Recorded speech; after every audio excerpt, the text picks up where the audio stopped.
everyone. Welcome to Normal Gossip. I'm your host, Rachel Hampton, and in each episode of this podcast, we're going to bring you an anonymous morsel of gossip from the real world. Welcome to episode 4, y'all. We are somehow already almost halfway through season 9. I know! I can hear y'all screaming no from thousands of miles away. But what that means is that we are already thinking about season 10, which will air sometime in the first half of 2026. 10 seasons of normal gossip. Can you believe it? Internally, we've been calling next season All Stars, which means we're looking to get the absolute best of the best in terms of both gossip and guests. So if you've been holding out on submitting a story, please send it to us at normalgossip@defector.com. And if you've got some absolute dream guests that you want to appear on the show, tell us, but also please start making noise in their various comment sections. Like, we have gotten so many requests for Caleb Heron, who I agree would be an iconic guest, and we have reached out. So I think the next step is y'all spamming him until he says yes. Respectfully, of course. We are not doing harassment campaigns around here. Just say normal gossip tonight, King, please. Thank you. One last piece of housekeeping. This is the first episode of December, which means that for the rest of the month, I'm going to be reminding y'all that the Normal Gossip team has got a little break coming up. We won't be publishing during the weeks of Christmas and New Year, but have no fear. We'll be back in your feeds with fresh gossip within the first full week of 2026. So our last episode for this year, not this season, but this year, is on December 17th. And then we come back on January 7th. Okay. That is everything for today. Now time for the gossip. Y'all, one of the absolute best parts of this job is getting to chop it up with people whose work I've respected from afar for years, which is why today's episode holds a special place in my heart. Our guest today is Carvell Wallace, a New York Times bestselling author and host of Slate's How To podcast. His work has appeared in The New Yorker, GQ, The New York Times Magazine, Pitchfork, and so many other places. Like, he has profiled everyone from Michael B. Jordan to Samuel L. Jackson to Viola Davis to Mahershala Ali. And the thing is, I could keep going. Carvell is an icon. So thank you, Carvell, for joining me. Hello. I'm so happy to be here. I'm so excited. I'm so excited both for this story and to be reunited to talk about gossip. You had me on your show, How To, a few months ago to teach people how to gossip. And that was such a fun conversation. But I feel like we didn't actually get into your relationship with gossip during that recording. No. So the microphone's on you now. What is your relationship to gossip? I love gossip. Like, I mean, as much as anyone. Like, I love gossip. And we talked about this on How To, but like, I think of gossip as being an important part of people keeping each other safe. I'm thinking of this one time where another content person had called me up and was like, yo, this person has reached out to me to find out if they want to work with me. But I want to know your thoughts. Like, you have rocked with this person or at least been in the same spaces with them. What is the real? And I like let them know all the dirt. Like, first they did this, then they were on some bullshit about this, just so they know. I'm just like, you can do it, but going with eyes wide open. Yeah. Know what this person is about. You know what I'm saying? So to me, that's like the important, helpful kind of gossip. But I also just like hearing juicy tidbits about other people's fucking shortcomings, because I think probably, you know, I like it for like not honorable reasons. I like it because I'm like, oh my God, that person is so messy. I would never do that. But so it makes me feel better about myself. But I also know that I have been on the receiving end of gossip, and like stories about me exist that aren't accurate. As the game of telephone has gone on, they become more whatever. So like, charge it to the game. It's like, you know, if you live by the gossip, you die by the gossip. Let it be what it is. That is a beautiful phrase that I would be stealing. If you live by the gossip, you die by the gossip. I really love how honest and transparent you're being, because I feel like sometimes people come on this show and they're like, well, gossip has this like historical relevance to marginalized communities, which is very true, to be clear. But it makes me feel bad about myself, because that is not the primary reason that I am a gossip. No, I feel the same. Like, I really can't imagine anyone who doesn't like gossip. Anybody who says that, I think they might be just like virtue signaling a little bit. Like, you know, I can recognize that it's not ideal. I can recognize that too much gossip, like living too much in other people's stories, living too much in that idea of like me feeling like I'm better than other people. I can see how taken to an extreme that doesn't serve me. But I'm going to engage a little bit at least. Like, we got to get through the day. Like, what are we doing? Exactly. You know what I'm saying? So tell me about the messy shit that went on. Yes. Okay. I could talk about this forever with you, but a little birdie told me that you have some gossip to tell me. Oh my God. So I went to high school in LA. I went to an arts high school. I was in a theater program. And so living in LA in high school and being in like around the industry and then later going back in my 30s and being in that scene, I like encountered a lot of like weird celebrity stuff. And so this story, my friend's boyfriend told me the story, and they're no longer together, which is why I can't go back and confirm certain details because I sort of lost him in the friend breakup. But he told me that when he was in LA in his 20s and he was like a young actor about town, he was into some freaky stuff. Like he would meet up with people and have these events and these affairs and stuff like that. And so he was on this like website for people who want to do some like group like play stuff. And he met this couple. And they seemed really hot and they DM'd a couple of times and they decide to like meet up. So, you know, they're looking for a third. So he goes to meet with the couple. It's a man and a woman and they're kind of like from a small town and they both moved to LA together and the man's career sort of took off. So he goes to meet this couple and they have a whole interaction and everyone has a great time. Joy is had by all, etc. And to memorialize it, they take photos, videos, pictures so people can like enjoy, you know, the memories, so to speak. I'm trying to be delicate about how I talk about it. And they had a great time. The guy was into it. The other guy was into it. The wife was into it. Everyone's lovely. So my friend goes his separate ways and is like, that was a great evening. So a couple of days later, the guy reaches out to him and is like, hey, I had a great time, man. And he's like, yeah, me too. He's like, hey, do you want to come like do it again? Like maybe come meet me like at my office.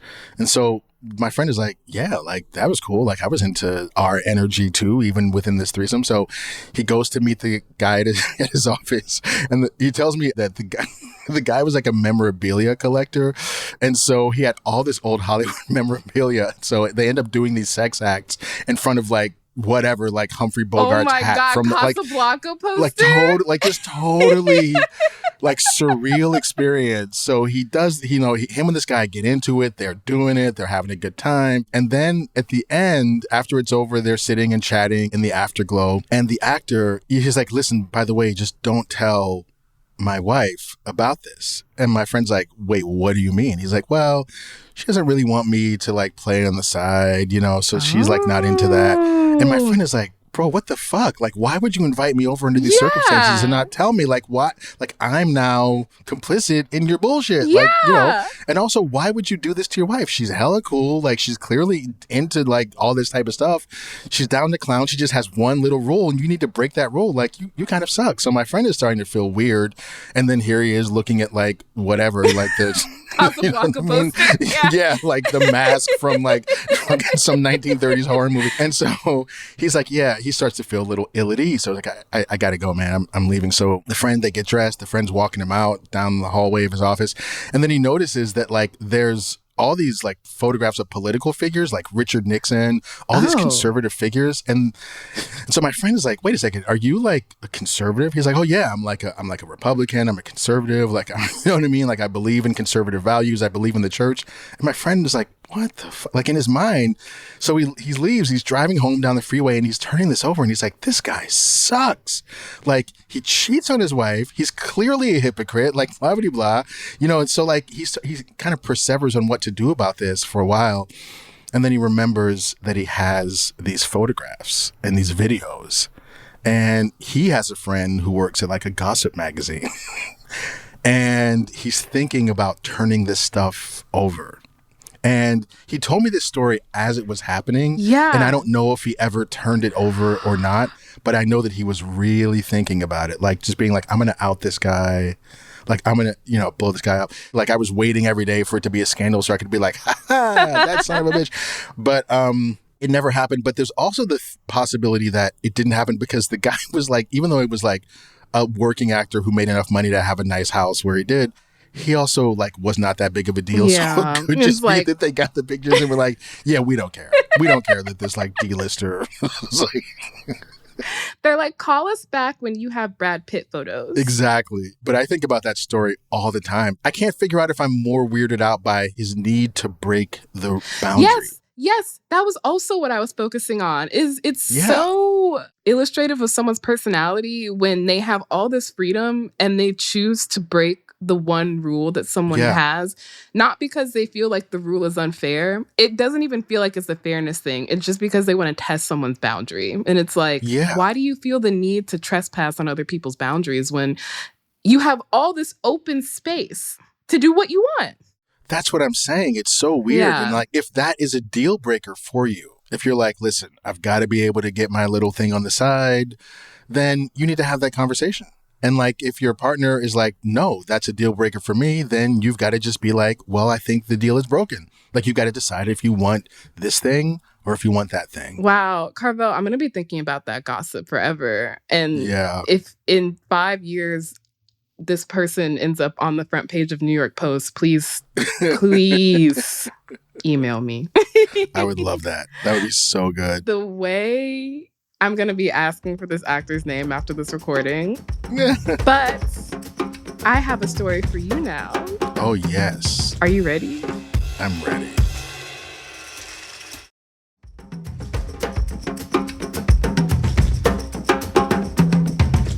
Today's story takes place in a quiet little neighborhood in Silver Springs, Maryland. It is the 2010s. And at this point in time, the residents of this neighborhood are pretty evenly split between like old timers who bought their houses cheap in the 70s and 80s and new young families who are looking for like home equity and good schools. My brother lives in Silver Spring. Oh, wow. Yeah. So I know the scene. Incredible. Well, one important thing to know about this neighborhood is that the houses are really close together. Like, they're maybe about 10 feet apart. So everyone kind of knows each other. Personally, I feel like there's a really delicate balancing act of how close you want to get to someone that you can't help running into. But I wanted to ask, are you someone who tries to get to know their neighbors? And how do you go about that? No, I'm not someone who tries to. You said no. I'm not. No, that's end of story, period. No, I try to have kind, caring, working, loving relationships with my neighbors. Like, if the shit goes down, we have each other's back. That's the level I want to be at with my neighbors. But is it like a sitcom where we're bursting into each other's houses and stuff and like involved in the same dramas? No, that's not. We're not doing that. It's not giving Steve Urkel and the Winslows. It's not giving Urkel coming over. It's not giving Kramer bursting down the door. No, it's not. I don't do that. But I do like I like my neighbors. I have really great neighbors now. They seem really cool. But you know, we see each other to see each other. We tell each other when it's street sweeping, whatever. Like, it's like that level of stuff. That's, I feel like, a really good level to be at. Our friend of a friend today feels a little bit differently than I think either one of us do. Her name is Gabby. And Gabby, along with her partner Mason, are new residents of this neighborhood. Gabby and Mason are both in their mid-30s. They had moved from Chicago because Gabby had gotten a job at the Government Accountability Office. And she had always dreamed of working in our nation's capital. No comment. This was the Obama era. Hope, optimism, change, long moral arc of the universe bending towards progress. Exactly. Yeah. We were on some different shit then. So I get it.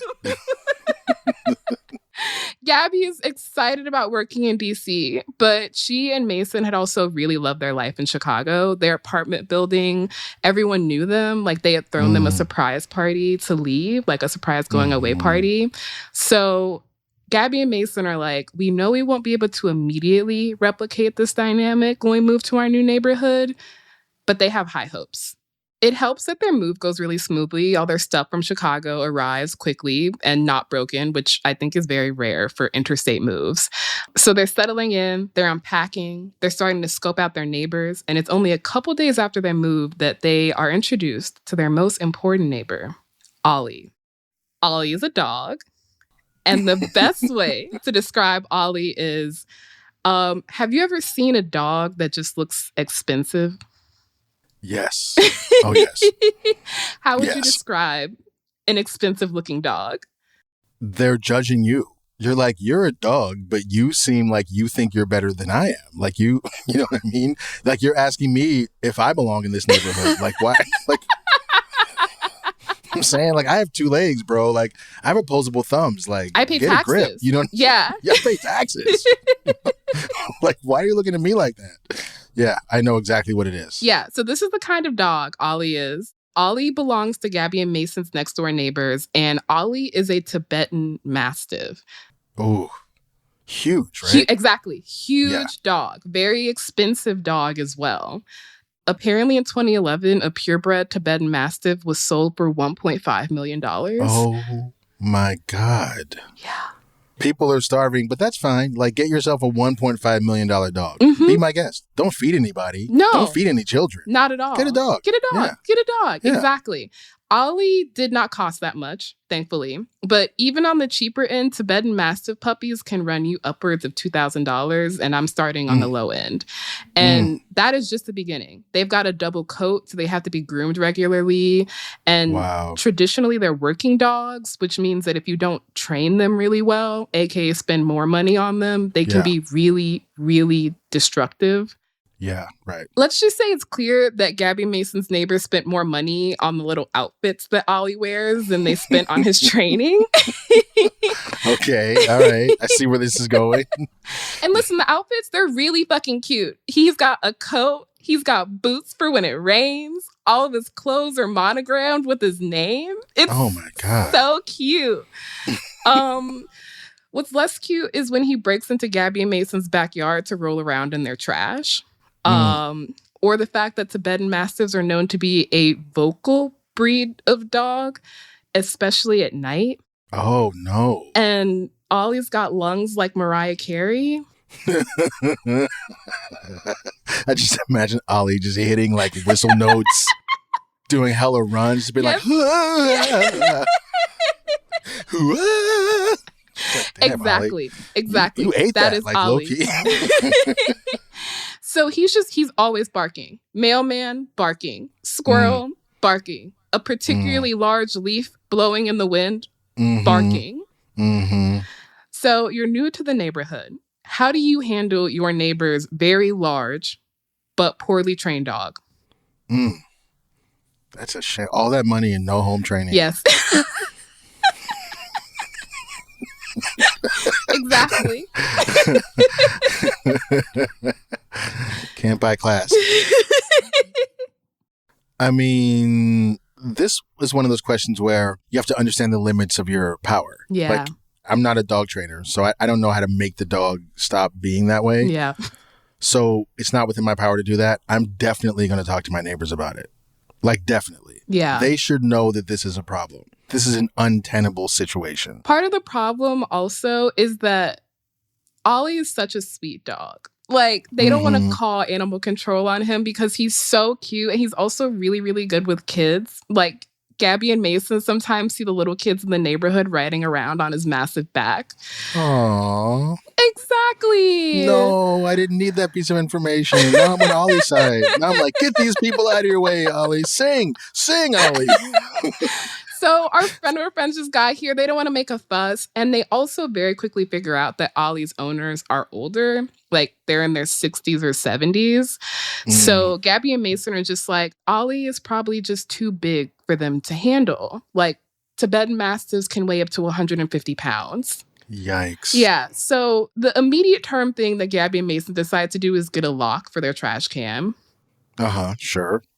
And they're also like, we have bigger fish to fry, because about a month after they move in, their neighborhood throws a block party. And it's like a proper big block party. Apparently, this neighborhood has this party every summer. So they've got like the city permit process down. The streets are blocked off so the kids can play and ride their bikes. There's a bouncy house. Everyone's grilling, including the couple on the other side of Ollie and his owners, who are named Alice and Brian. Ooh, a new bombshell has entered the villa. Exactly. So just to be clear on the layout, it's our friends, Gabby and Mason, in one house, then Ollie and his owners in the middle, and then Alice and Brian. So if Gabby and Mason had a power ranking for potential new neighborhood best friends, which they don't because that would be weird, They wouldn't do that. But should a hypothetical power ranking exist like that, Alice and Brian would be at the top of the list. Yeah. Alice and Brian are both in their 50s. They're both surgeons. Their last kid had just graduated college. So Alice and Brian have a lot of disposable income right now, which they are using to remodel their house. And if Gabby had not guessed from their jobs that Alice and Brian had money, she would have been able to guess after seeing the renovation. The weight room has just been finished, and it's got a deadlift platform and a squat rack. Okay. All right. Gabby's pretty sure she saw the construction crew break ground on what looked like a sauna in the backyard. Okay. You can maybe understand why Alice and Brian are at the top of the power ranking now. I'm trying to be friends with these people. Well, it's a block party. Your rich neighbors that you desperately want to be friends with are grilling in their front yard. What's your strategy? The thing that just popped in my head when you mentioned the other neighbors is, I don't know why I didn't think of this. The other thing I would do with the Ollie situation is I would talk to other neighbors, because strength in numbers. Like, I can't deal with this alone. I'm going to go to them and be like, hey, is this a thing for you guys? Like, what do you think we should do? Like, because like me going up to this couple and trying to fix things is different than the whole neighborhood sitting down and having something of an intervention. Yeah. Like the intervention strategy. So this is two birds, one stone for sure, in my opinion. Like, you go over, I saunter over. What are you grilling? Hey, I brought some salmon. Like, you know what I'm saying? Like, let's chop it up. Like, you know what I mean? Yeah. You and Gabby and Mason are on the same page. Gabby and Mason decide to go the direct route. Go big or go home, right? So within an hour of Brian lighting this grill, Gabby and Mason exit their house with 2 6-packs of a craft lager from a beloved local brewery that they just happen to have on hand. Just happened. And Gabby's famous red velvet cheesecake brownies that she just happened to be making that weekend. Wow, what a coincidence. What a coincidence. These two, they are in it to win it. And Alice and Brian are more than happy to be won over. When Gabby starts talking about how good the house looks with the renovation, Alice immediately invites her inside to tour the house. The kitchen that Alice shows her, that's a goddamn masterpiece. It's got an 8-burner gas range. Oh my God. 2 ovens. You can't even see the fridge because it's paneled to look like the cabinets. Gabby is like drooling right now. She's like, Alice, you have such great taste. Yeah. Alice is delighted, as we all are, when complimented. Yeah. She's like, we'll have to have you both over for dinner sometime. Mm-hmm. And then she's like, I hope the construction hasn't been too disruptive for you two. We'll be done after the sauna's installed. Thank God. The opening. The door is open now. Exactly. Gabby is like, no, it's been totally fine. Which she would have said even if Alice had not just confirmed that there is indeed a sauna being installed. Gabby had actually barely noticed the construction. Like, the crew arrives when she and Mason are leaving for work and they're gone by the time they get back, which is what Gabby tells Alice, who looks relieved. Alice is like, the renovation has taken so much longer than we thought it would. Thankfully, though, most of the neighbors have been understanding. Ooh. Ooh. I like where this is going. Yeah, how should Gabby play this? Most of the neighbors have been understanding. I'm an interviewer by trade. I'm going to ask a follow-up question right there. The door has been left open. I generally believe that when people say sentences like that, they're saying it because they want you to inquire a little more deeply, right? Otherwise, they'd be like, it's fine. Everyone's great. That's a door closed. But most of the neighbors have been fine is a door left slightly ajar. You're welcome to peek in if you'd like. So at this point, I see the two agendas aligning and I go, really? Like, who out? Like, who hasn't been? I mean, you know what I mean? Like, let's talk more about that, you know? And then I'm praying to God that it's going to be Ollie's people who have a problem. I'm praying. And if it is, jackpot. We truly approached the gossiping forum so similarly. Yes. Yes. And so does Gabby, because Gabby once again decides to go the direct route. She's like, most. That is enough for Alice to start talking. In fact, Alice pours Gabby a glass of wine. Girl. Before asking, do you know the Smiths? Gabby's like, the band? And Alex is like, no. Morrissey in them? I mean, a little in high school, I guess. No, exactly. Alex is like, no, that's cute. I'm talking about the couple that owns Ollie. And at this, Gabby is immediately like, yes, we live on the other side of them. I didn't know their names, but yes, I know them. Up until this point, Gabby has been under the impression that the reason Ollie acts like that is because the Smiths are just somewhat negligent dog owners. She learns from Alice that that is not the case. In fact, it is the exact opposite. Apparently, Ollie is too special to be taken to a trainer who would just force him to conform to whatever made-up standards they design for lesser dog breeds. Okay. Instead, Ollie sees a therapist. Okay. Which is how the Smiths know that Ollie has anxiety. Specifically, noise anxiety. That's why he barks so much. Ollie's anxiety is triggered by noises such as thunder, woodpeckers, children playing basketball in the street, fireworks, sirens, and construction. How would you expect people like the Smiths to react to their neighbors embarking on a months-long renovation project? Okay, I'm in the Smiths hat now. I'm probably feeling triggered by the fact that these people are triggering my dog's anxiety. Yeah. Assuming I'm this kind of person. I'm leaning back in a chair with my arms crossed going, if you want my dog to be quiet, maybe your construction can wrap up. That's me. I'm petty. You said mutually assured destruction or nothing else. Mutually assured destruction. Looks like we have ourselves a little standoff.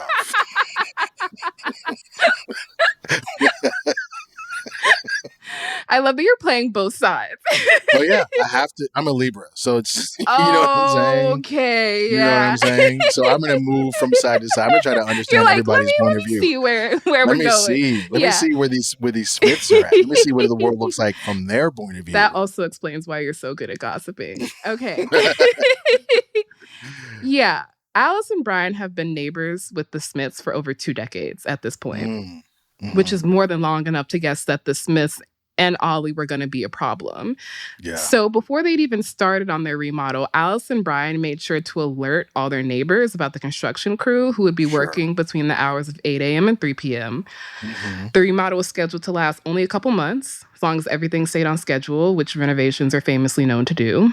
And Alice and Brian had thrown in a little special deal just for the Smiths and Ollie, who Alice and Brian recognized would be uniquely impacted by their remodel. So to make the renovation easier for Ollie to bear, Alice and Brian offered to foot the bill for Ollie to go to doggy daycare for the duration of the remodel. Look at that. Wow. That is a generous offer. I also think that's very generous. Honestly, overly generous, if you ask me. But I don't have remodel money, so I don't really know what this tax bracket is up to. This turns out not to matter because apparently Ollie doesn't just have noise anxiety, he also has separation anxiety. And the Smith said Ollie is an older dog. These are his golden years. They should be spent in the comfort of his home, not at some dingy doggy daycare. Okay, now please get a grip. Like, can we be serious for 1 second here, folks? But don't worry, the Smiths have a solution. Okay. If Alice and Brian postpone their remodel by a year, that would give the Smiths enough time to work with Ollie's therapist and his vet to prepare him for such a stress-inducing situation as this remodel. Alice and Brian had been waiting since their kids were in middle school to do this renovation, so they're like, sorry. But that's a no-go. Exactly. You can just take that. They said it's a no for me, dog. But we promise it's only going to take a few months. And they say, should the Smiths change their mind, the offer to send Ollie to doggy daycare stands. Take it up whenever you want. From there, it was basically open warfare. The Smiths had demanded that Alice and Brian replace the fence between them with a taller one before construction started, which fine, whatever, that was probably best for everyone involved. But then the Smiths start harassing Alice and Brian and the construction crew about anything and everything. Like, if the crew even arrives, not starts working, but arrives in the neighborhood before 8 on the dot. Mr. Smith is banging on Alice and Brian's door. Come on. At one point, the Smiths had even tried to get one of the trucks of the construction crew towed. It's a petty off now. But it is the most recent development that has really threatened to drive Alice insane. Alice is like, let me tell you about the lights.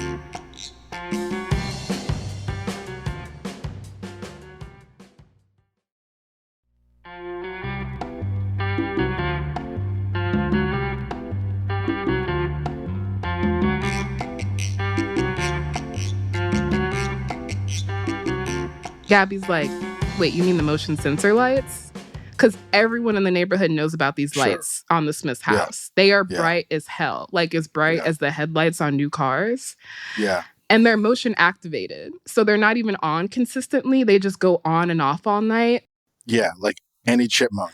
And it's like, exactly. It's like searchlights. Exactly. Yeah.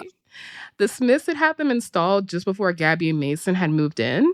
In fact, the lights had been installed just a couple days after Alice and Brian had to tell the Smiths that their construction crew was a few weeks behind schedule. Ooh. Does this seem like a coincidence to you? No. We know who the villain is here. I mean, we know who the villains are. Yeah, this doesn't seem like a coincidence to Alice or Brian either, even though the Smiths had apparently insisted that the lights had nothing to do with them. The lights were for Ollie. He developed a fear of the dark. And the motion sensor lights were for when he let himself out at night, so he wouldn't be scared. Oh my God. This explanation is not persuasive to Alice and Brian, especially because the motion sensor lights are only on one side of the Smith's house. Exactly. The side they share with Alice and Brian. Gabby is reeling from this lore drop. She is like, I cannot wait to tell Mason about this. She's feeling really proud of herself. Her and Mason's hypothetical power ranking that definitely does not exist was right on the money. Alice and Brian not only have a sauna, they've got gossip. Like, what's better than this? They picked the best friends to have in the neighborhood. After the block party is over, Gabby and Mason are back in their house debriefing their day. Gabby is telling Mason about the Smiths and Ollie's therapy. And Mason is immediately on Alice and Brian's side. Is it because Brian invited Mason to come work out with him and a few of the other guys in the neighborhood on Friday mornings in the fancy new gym that just got finished? Man Meet Monday. Who could say... It's after one of these Man Meet Mondays that Mason makes what I consider to be the first of several mistakes. Before we get into those mistakes, though, how do you feel about the app Nextdoor? Okay. I mean, obviously, Nextdoor is insane. It's a gathering place for the most insane behavior I've ever seen. And I actually just rejoined Nextdoor, not from my neighborhood, but from my friend's neighborhood. Oh. They were back home visiting their family, and they were like, I don't know what's going on. There's like sirens outside, and some guy is shirtless running from a van. Like, what is happening? And I was like, oh, I'm going to go on Nextdoor and see if I can find anything. So I joined Nextdoor for this random neighborhood in the suburbs of LA that I have never lived in. And I open up every day and just see all the drama happening in this neighborhood. And it's so funny. It's a source of gossip for me.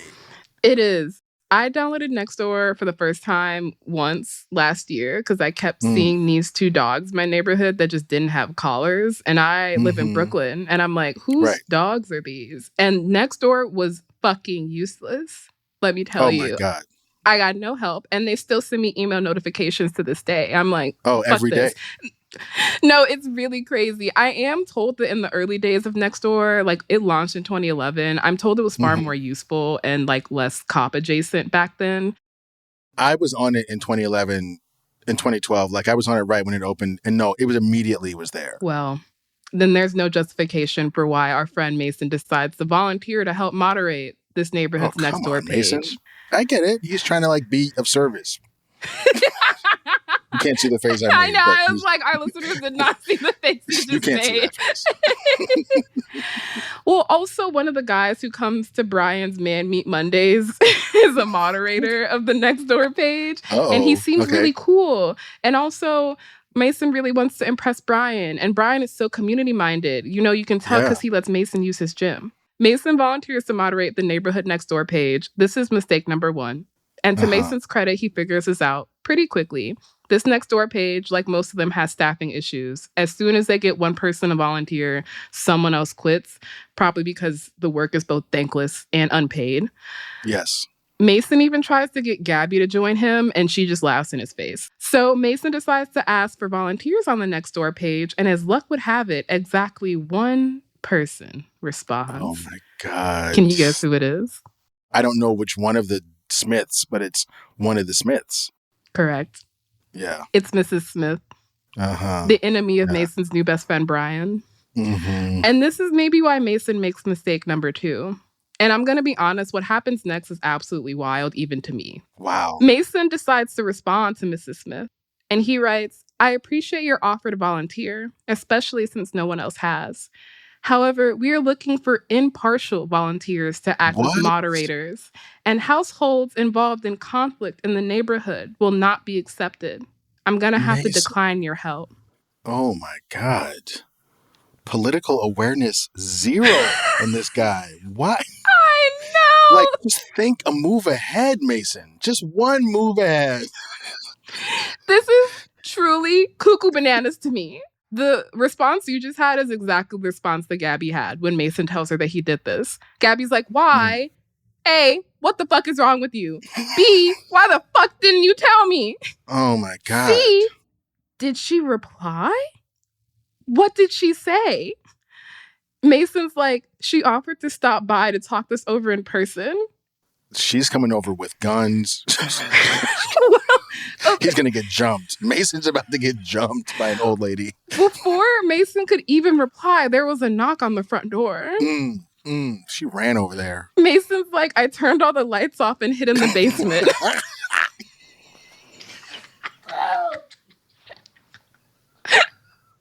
No. Oh, no. Oh, okay. Yeah. Go on. This is where Gabby finds him. So they're together when Miss Smith messages Mason again. Miss Smith is like, although you might be the moderator of this page, you are not the gatekeeper of the neighborhood. We are equals. My offer to volunteer is not yours to decline. Ooh. Furthermore, Miss Smith continues, Mason hadn't even bothered to speak to her or her husband about their issues with Alice and Brian. So whatever he thinks he knows is one-sided at best and slander at worst. In fact, none of this is even his business, given how recently he had moved to the neighborhood. The neighborhood Miss Smith had been living in for going on 3 decades. Miss Smith is like, perhaps you should consider asking your new friends about what happened in '99 before you start making judgments. Uh-oh. And then she says she no longer feels comfortable volunteering her time to moderate the next door page given the hostility she has been received with. However, more discussion will be forthcoming. Ooh. She got a little backbone. Mason did not sleep well that night. I know Mason was tossing and turning that night. What options do you think our friends have here? Mason's got to make this right. Like, he's got to apologize. Like, this is not me. Like, my bad. Like, how can we make this right? Yeah. Gabby is like, I really wish you had talked to me before you sent that email. Yeah. But she's like, here we are. So she helps Mason craft a response. And the response goes like, you know what? You're right. This is actually none of my business. In this kind of situation, there's no real right or wrong. And Mason certainly didn't mean to imply that the Smiths were in the wrong. What he meant to say was that he would prefer to have a co-admin who didn't have any ongoing conflicts with any of their neighbors, even if they were totally understandable conflicts. Luckily, a few more neighbors had inquired about volunteering. This is a lie, by the way. So Mason was able to fill the position. He apologizes profusely for the trouble. And from here, Gabby and Mason hope that the Smiths drop it. Do you think the Smiths drop it? These vindictive people? The same people who installed like high beam floodlights on one side of the house, I don't think the Smiths are going to drop it. Yeah. Miss Smith responds like, your language demonstrates that you yourself are not able to be neutral, which some might say makes you unqualified for the position you hold. Furthermore, because Miss Smith loves a furthermore. So, furthermore, Miss Smith writes, I have spoken to other concerned parties in the neighborhood who were dismayed by Mason's response. Dismayed? Miss Smith says she will let those other concerned parties speak for themselves in person should they wish to do so. Ooh. What this means is that for the next few weeks, Mason is terrified every time he leaves his house that he's going to be accosted by a boomer. And then there's the fact that exactly 48 hours after Miss Smith sends her last email, which Mason does not reply to, by the way. So 48 hours after that last email, motion sensor lights are installed on the side of the house that the Smiths share with Gabby and Mason. Straight out of the playbook. These people are consistent. You got to give them that. It's true. It's true. Point for consistency. At this point, Mason's like, okay, you know what? Being a volunteer admin for a Nextdoor page is not worth this trouble. More accurately, Gabby is like, fix this or else I will not be eating my dinner under floodlights. So the first thing Mason does is install blackout curtains throughout the house. And then he tries to step down from his position as moderator with the thought that this would appease the Smiths, which is a good thought. We'll never really know because you remember those staffing issues I mentioned? Yeah. They haven't gotten any better. Yeah, of course not. And according to help.nextdoor.com, quote, if you are a group admin, you will need to promote another neighbor to the group admin position before you step down, end quote. No. Oh my God. So Mason is stuck being a moderator until he can find someone else to replace him, which is getting harder and harder by the day because everyone in the neighborhood has seemingly heard that Gabby and Mason have joined Alice and Brian on the Smiths shit list. And listen, the neighbors are all very sympathetic. They all know the Smiths can be a little particular. But they also know from experience that the Smiths shit list is a bad place to be, not least because people on their shit list, the Smiths don't pick up all these shit from those people's houses. So it's a literal shit list. I'm getting a lot of respect for the Smiths, actually. I mean, these people are professionals. Like, this is the thing in DC, you never know what people did before they retired. Like, these sound like some CIA folks. These sound like some people who really were out there, like, balling. And they know their games. So you are entering a world of hurt if you go into it with them. So we're almost at the end of our story. What options do you think our friends have now? I still think that you've got to try to make it right with the Smiths somehow. We've got to have peace talks now. And you have to enter into that with like a full-throated, like, listen, this was on me. Yeah. Like, I definitely misplayed this. I fucked this up. You know what I mean? You know, the other misstep that keeps popping up in my head is you get the story from this rich couple and you never verify with anyone else because you've only heard one side of the story. You want to get information from other neighbors, you know, to get another perspective because it could be that these people with all this money actually did some fucked up shit. Who knows what happened back in 99? Yeah. You know what I mean? Yeah. Who knows what happened in 99? Exactly. So that was a misstep. You can't go back and undo that now. At this point, you've moved to a new neighborhood. You've immediately created a shitstorm for yourself.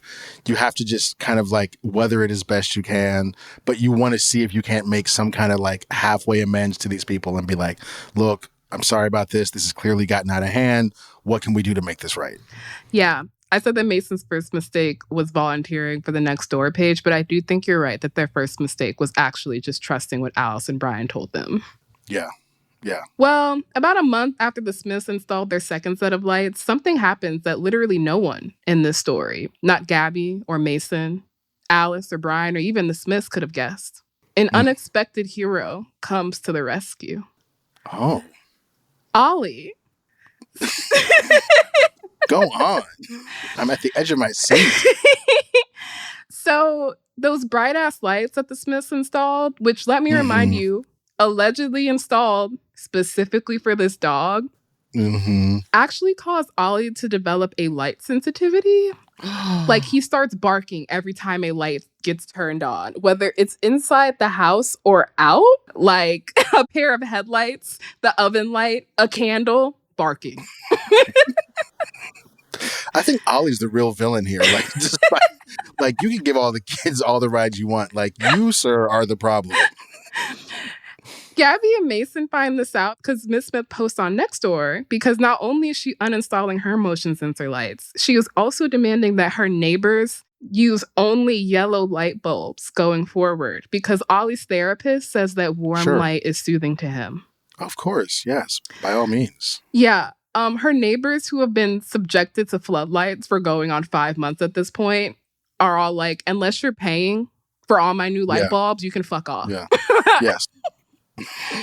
At this point, the Smiths get the city involved.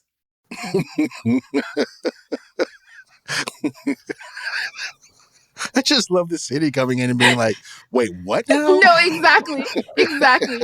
Apparently, there are laws about something called light trespass, which basically means like how much of the light from your house can spill onto someone else's property. Absolutely. Is it ironic that the Smiths are complaining about this? A little bit. But the city getting involved actually ends up working out in everyone else's favor because apparently the fence between the Smiths' house and Alice and Brian's house, the one that the Smiths had made them rebuild before even starting the remodel, it's actually 3 feet too far onto Alice and Brian's property.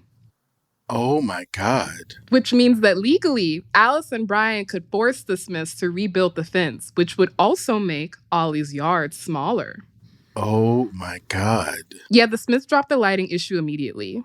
Yeah. They were bested. They were had. They were hoisted on their own petard. Exactly. And Ollie starts walking around the neighborhood in a pair of little tinted goggles, which is honestly really, really cute. Ollie. I could never hate you, Ollie. I take back my previous statements about you being the villain. Around the same time that Ollie starts wearing his goggles, Brian and Alice finally finish their remodel. And this, along with Ollie's goggles, really go a long way to taking down the collective temperature of the neighborhood. And that's basically the end of our story. I do have some updates for you, but if you had to pick one villain in this story, who would it be? Villain is an interesting word. Because I can understand everyone's point of view. Ollie's definitely a problem. Yeah. How do you solve a problem like Ollie? Yeah, well, exactly. So the Smiths are definitely villainous. This rich couple, I'm looking at them a little sideways now because they must have known that they were fomenting great drama by inviting these people in and giving them this crazy, like, one-sided tale. So if I have to pick a villain, no one comes out of this blameless. But I think I'm going to put it on the rich neighbors. I think they're the ones who made, like, the most crucial set of, like, malevolent actions that led to drama for everyone. Yeah. So first update is about 1.5 years after the story, the Smiths actually end up moving away. They say that Ollie is getting too old to navigate the stairs and the Maryland winters, and he needs to take the waters. So they moved to Sarasota, Florida. We wish them the best.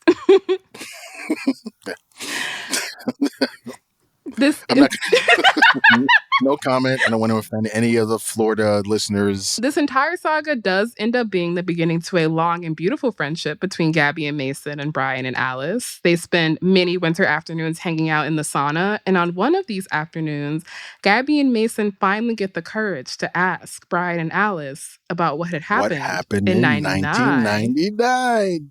Alice looks a little sheepish. And Brian turns even redder than he had been from the steam.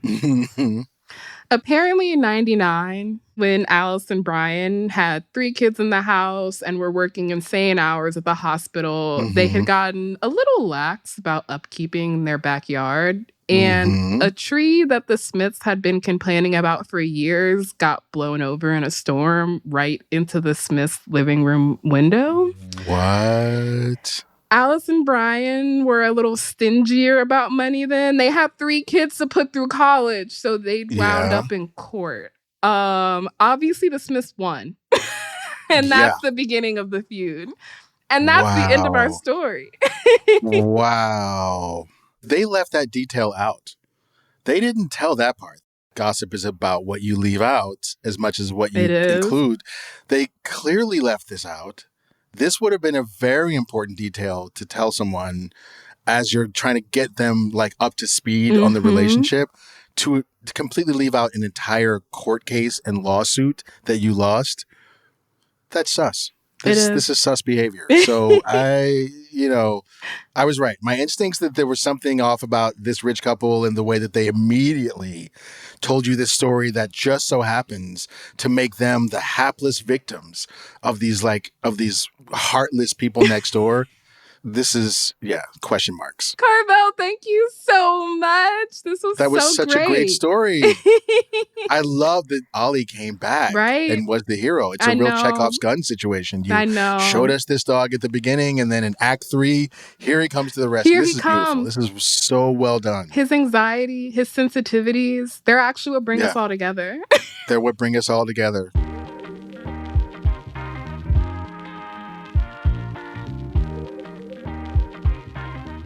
Thank you for listening to Normal Gossip. If you have a gossip story to share with us, email us at normalgossip@defector.com, or you can leave us a voicemail at 2679-GOSSIP. If you love this podcast and want to support us, become a friend or a friend of a friend at supportnormalgossip.com. You can follow the show on Instagram and TikTok at Normal Gossip. You can follow me on all social media at HeyDanae, HeyDnae. This podcast was produced by Sierra Spragley-Ricks and Jay Tolviera. Our audio engineer is Samantha Gatzik. The co-creators and Dowager Queens of Normal Gossip are Kelsey McKinney and Defector's supervising producer Alex Sujong Laughlin. Justin Ellis is Defector's projects editor. Jasper Wang and Sean Kuhn are Defector's business guys. Tom Lay is our editor-in-chief. Dan McQuaid runs our merch store, which you can find at normalgossip.store. Tara Jacoby designed our show art. Thank you to Brandy Jensen, David Roth, Catherine Shu, Serena Imbler, Chris Thompson, Dave McKenna, Patrick Redford, and Ray Rado for your help on this season. Thank you to the rest of the Defector staff. Defector Media is a collectively owned, subscriber-based media company. Normal Gossip is a proud member of Radiotopia. I'm your host, Rachel Hampton, and remember, you didn't hear this from me. Radiotopia.